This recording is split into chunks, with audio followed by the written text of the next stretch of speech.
Hello again and welcome to Money Matters. Foshan was founded on its manufacturing base, but it also has a rich cultural history. In recent years, the mainland has boosted Foshan's so-called night economy as the region shifts to a service economy. Reporter Alice Khan takes a look at all the changes. When not talking about Foshan's industrial might, the city is also known for its food, martial arts, and lion dancing. Foshan has many old factory buildings. In 2007, Guangdong province started an urban renewal program, or the Three Olds transformation, to redevelop and improve the vitality of old towns, factories, and villages. The municipal government allowed enterprises to use the renovated factories for other uses. In the same year, 180 acres with gross floor area of 200,000 square meters of mixed development industrial park was built. It used to be a run-down factory. There were 6 old factories. In the beginning, there was only one factory, and later on, more factories were set up here. Some did electrical appliances, TV, air conditioning systems. Some did the beverage business. There are different types of manufacturing businesses set up here. Although there were only 6 factories, the size was like a small industrial city. Chiu says the urban transformation policy proposed by the provincial government wanted to make good use of the existing land resources, replacing low-end industry with higher-end business. It was an old factory, and it is located in the heart of the urban area. But this city does not focus on manufacturing anymore. It focuses on developing service industries, cultural and lifestyle-related industries. But it is not suitable to develop the financial industry. It is suitable to develop cultural and creative industries, lifestyle. We actually focus on these 3 types of industries. So, this park actually is a service industry park. But Foshan only started its service industry in 2007. So we attracted small and medium-sized companies to set up their businesses here. It is a cluster and expanding. There are now almost 1,200 small and medium-sized companies running their businesses here. Currently, this mixed-use park offers educational training, leisure, and other shops. In recent years, China has wanted to boost the nightlife in Foshan, or the night economy. In 2021, it was listed as a nightlife and leisure park.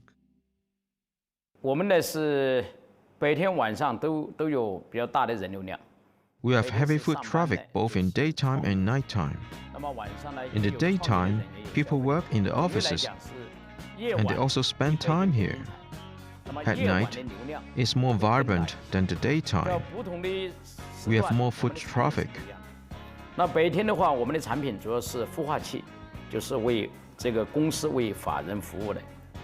In daytime, some companies offer services, and some are involved in research, and some are in the travel business.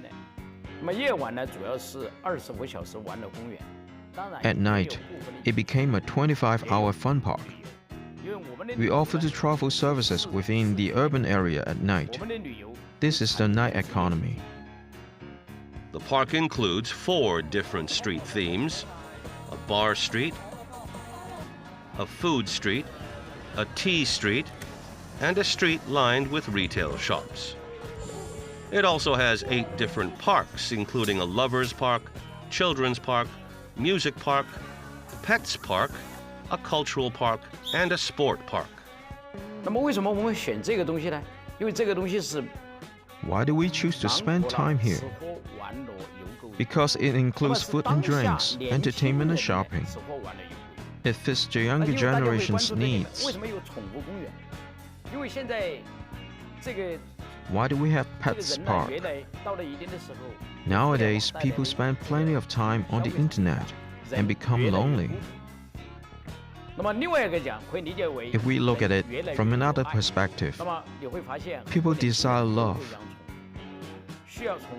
So more people have pets as companions. So we made a Pets Park to suit this need. Why do we have a Lovers Park? It's because people are longing for companionship. The architecture of the old factory buildings are still preserved. The retail shops are built on both sides of the road. The design is different from shopping malls. The business model of these street shops is also different. Their trading hours are more flexible because they don't have the restriction of a mall's business hours. Traditionally, food and beverage are the items to attract customers at night, but this place also offers sports and other activities. The night economy focuses on spiritual consumerism. Because these days, people are stressed out. The nightlife business should include outdoor activities. The older generation are less creative than younger generation. In the old days, technology is less advanced than now. So we have to move away from the old economy mode to fulfill modern people's spiritual need. They spend their leisure time indoor and outdoor, online and offline, material and spiritual. They are interested in the past, present and the future as well. So our products and services would fulfill their spiritual need. This is spiritual consumerism. Chiu says the night economy is an indicator of a city's vitality. It also attracts young people to live and work in the city and will help foster Foshan's economic growth. The government aims to develop Foshan as a first-tier city.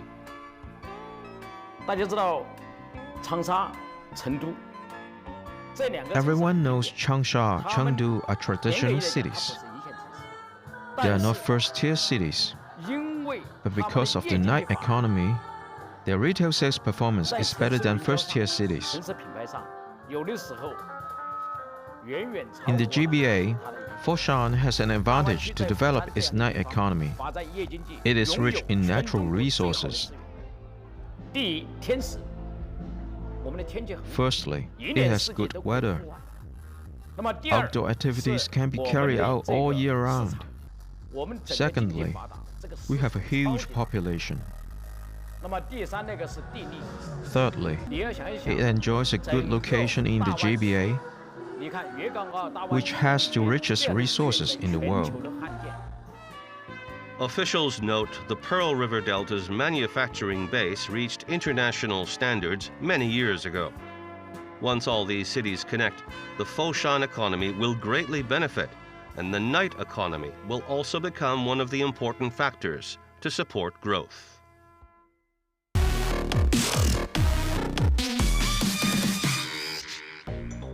Volkswagen says it intends to float sports car brand Porsche, triggering what could become one of the world's largest listings. The carmaker published an intention to float for an initial public offering in late September or early October, to be completed by the end of the year. It added the listing and timing was subject to further capital market developments.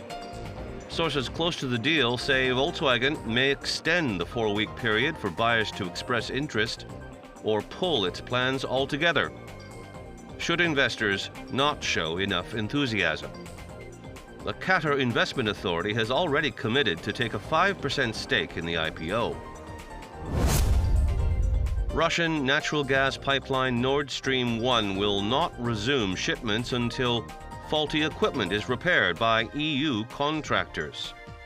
Gazprom says it detected a leak at the only turbine still working at a Nord Stream 1 station that pumps gas to Europe and would shut off supply until it was repaired.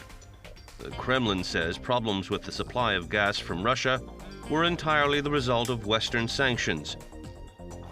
sending EU gas prices and inflation soaring. Europe has accused Russia of weaponizing energy supplies in retaliation for Western sanctions imposed on Moscow over its war in Ukraine. OPEC and allied oil-producing countries, including Russia, made a small cut in their supplies to the global economy. The move underlines their unhappiness as recession fears help drive down crude prices, along with the cost of gasoline. The decision reverses a mostly symbolic increase of 100,000 barrels per day in September. It follows a statement last month from Saudi Arabia's energy minister that the OPEC Plus coalition could reduce output at any time. Oil producers such as Saudi Arabia have resisted calls to pump more oil to lower gasoline prices and the inflation burden on consumers.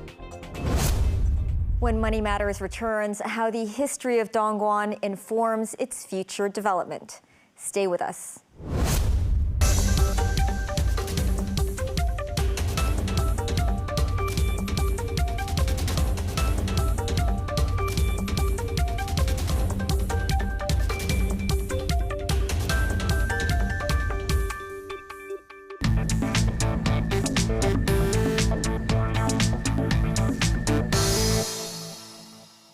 Welcome back to Money Matters. Dongguan is the quintessential Chinese industrial city, but its origins are in agriculture, harvesting guan, a wetland grass. Before its industrialization, grass weaving was the main industry, and officials want to revive it for cultural reasons. Reporter Alice Khan looked at how the city is using Dongguan's heritage for its development. Dongguan is located on the east bank of the Pearl River, a large area covered by wetland. It is rich in guan, a variety of wetland grass. In the old days, people slept on the floors of their homes and they weaved floor mats with guan. Many women acquired grass weaving skills. Apart from floor mats, they also created craft items with the grass. It was an economic pillar for the city. The name Dongguan comes from the name of the grass.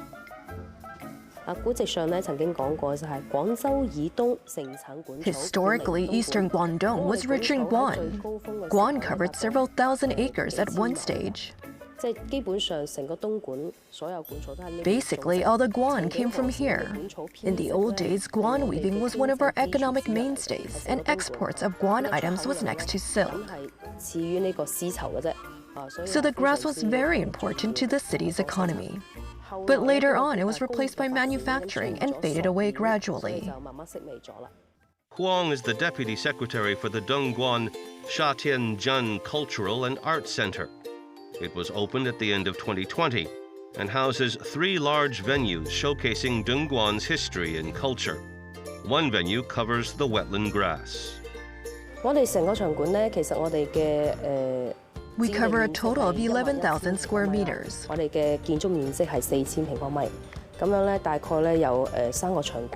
We have 3 venues exhibiting 3 major cultural areas, namely Tanka, Guan, and dragon boats.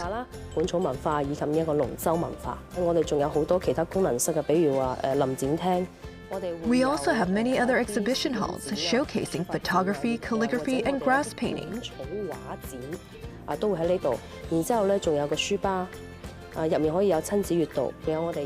Also, we have a library for families and a small theater as a platform for children to learn about the history of their hometown. This hall showcases various types of guan woven items, ranging from baskets to large furniture. Young exhibitors bring modern thinking to display the grass items in exhibitions to pass this culture to the next generation. In the past, the traditional exhibition is just to put all the products, items together and tell the audience I made these products and that's it.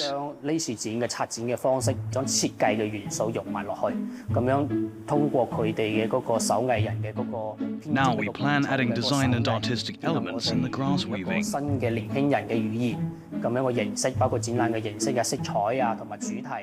Also, the presentation, colour theme and the products fit the taste of the younger generation.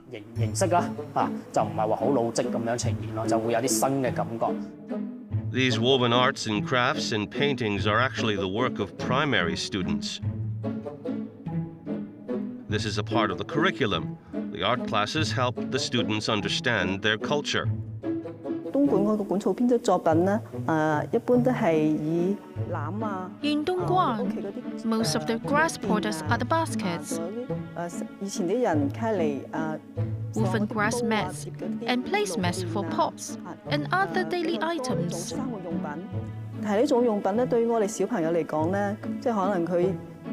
But children have no interest in making these products. So, we explored some woven items that they would use. For example, Guan animal figurines, paintings, and bookmarks as well. These items can be integrated with their daily life. The Education Authority also encourages education institutions to develop teaching materials on local culture. For example, the Guangdong Cantonese Opera has arranged activities in schools to promote the culture since 2008. And earlier, the Shatianzhen Cultural Center worked with kindergartens to teach kids about the knowledge of Guan. Earlier, we held 4 different themes of local culture. One of them is Guan. We worked with all kindergartens in town. We taught the kids to learn how to weave and paint Guan grass. This is a kid's golden period for learning. We taught them how to cut the grass. We encouraged them to touch and smell it. We also taught them the skill of grass weaving. Then they would have a better understanding about it. With the rapid development of Dongguan, there are few fields growing Guan left in the city, and these fields continue to shrink. In order to revive the culture, in 2019, the municipal government set aside 50 acres of land to grow the grass. Currently, this is the only large field growing Guan. We developed this plot of land to grow Guan, and we held many cultural activities here. The teachers and the grass growers explained to the public how to harvest the grass. Students are our target group too. We've introduced Guan weaving to local schools. The grass is for weaving, but we offer many art and craft classes, and we hold activities. We use the raw grass. The kids learn weaving in class. They have an extra class and can appreciate and experience the culture. Local women made a living making woven grass items. So in recent years, the Cultural Center has helped them sell their products. Also, the Cultural Center helps Guan weaving artists to apply for trademark registration to protect their intellectual property and raise their status. In 2007, Guan grass weaving was successfully listed as part of the intangible heritage of Dongguan. And in 2015, it became a part of the province's intangible heritage.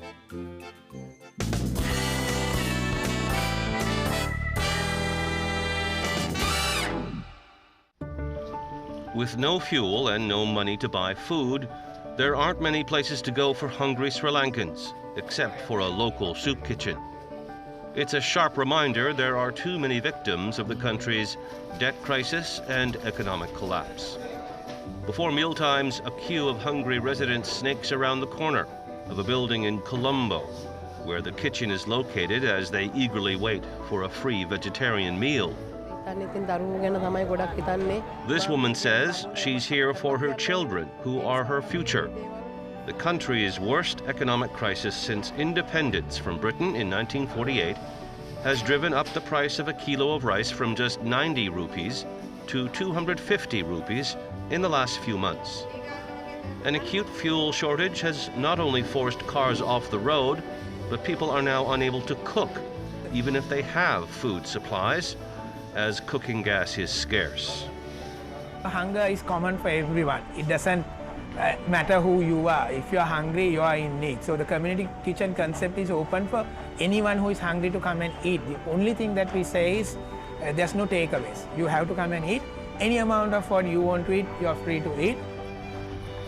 The nonprofit has set up soup kitchens, locally referred to as community kitchens, at 12 of its churches, and has been serving some 1,500 people daily since June. In a makeshift kitchen of short distance from Sri Lanka's parliament, 24 volunteers boil rice, dice onions, and scrape the flesh from coconuts, cooking over open wood fires. Food donations have come from as far as China and Vietnam. Months of anti-government protests that came to a head earlier this month after thousands stormed government buildings have crossed religious and ethnic lines in the diverse country. The soup kitchen plans to continue to feed the hungry until the end of August, and then reassess its plans based on the facts on the ground. It's picking season at this organic orchard in Germany. Laborers are loading their carts with ripe apples, ready to be shipped to European supermarkets. But the farm is also reaping a second harvest. Many of the apple trees grow beneath solar panels that have been producing electricity during this year's sweltering summer. The large-scale solar installations on arable land are becoming increasingly popular in Europe and North America. Farmers seek to make the most of their land and establish a second source of revenue. The combination could also help prevent renewable energy production from competing for precious farmland. That's the show. Thanks for watching. Next time on Money Matters, two stock pickers go head-to-head. See you then. Good night.